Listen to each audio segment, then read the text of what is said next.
పెట్టుబడుల కోసం వెళ్ళి ఫోటోషూట్లు చేయడం తప్ప వారు పెట్టుబడులు తీసుకురాలేకపోయారు. ఈరోజు మన తెలంగాణ ముఖ్యమంత్రి శ్రీ రేవంత్ రెడ్డి గారు మాటల ముఖ్యమంత్రి కాదు, చేతల ముఖ్యమంత్రి అని నిరూపించుకున్నారు. ఈ 73,000 కోట్ల రూపాయలు ఒక్కొక్క అమలు దాలుస్తా ఉన్నాయి, ఇంప్లిమెంటేషన్ అవుతా ఉన్నాయి. కొన్ని లక్షలాది మందికి ఉద్యోగాలు, తెలంగాణ ప్రజలకు ఉద్యోగాలు కల్పించబోతా ఉంది. మా సీఎం గారు ప్రజాప్రతినిధులందరూ కష్టపడి పనిచేస్తుంటే పని కట్టుకొని ఒక వర్గం ప్రతిరోజు బురద చల్లడమే ఏకైక లక్ష్యంగా పెట్టుకున్నది. తెలంగాణ రాష్ట్రంలో ఐటీ రంగం కానీ, ఫార్మా రంగం కానీ, ఆర్టిఫిషియల్ ఇంటెలిజెన్స్ కంపెనీలతో పాటు అనేక కంపెనీలు పెద్ద ఎత్తున ఇన్వెస్ట్మెంట్ చేస్తూ ఉంటే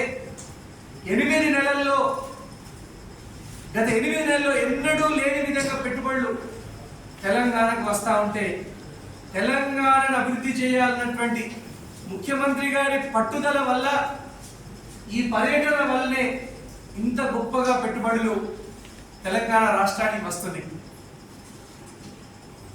గత బీఆర్ఎస్ హయాంలో ప్రజలందరికీ తెలిసింది 7 లక్షల కోట్లకు పైగా అప్పులు చేసింది గత బీఆర్ఎస్ ప్రభుత్వం, కేసీఆర్ ప్రభుత్వం. ఈ 7 లక్షల కోట్ల మీద దాదాపు నెలకు 6,000 కోట్లకు పైగా వడ్డీనే చెల్లిస్తున్నది ప్రస్తుత ప్రభుత్వం. పాత ప్రభుత్వం చేసిన పాపాలకు రేవంత్ రెడ్డి గారి ప్రభుత్వం నెలకి 6,000 కోట్లకు పైగా వడ్డీలు చెల్లిస్తా ఉన్నది. ఈ 8 నెలల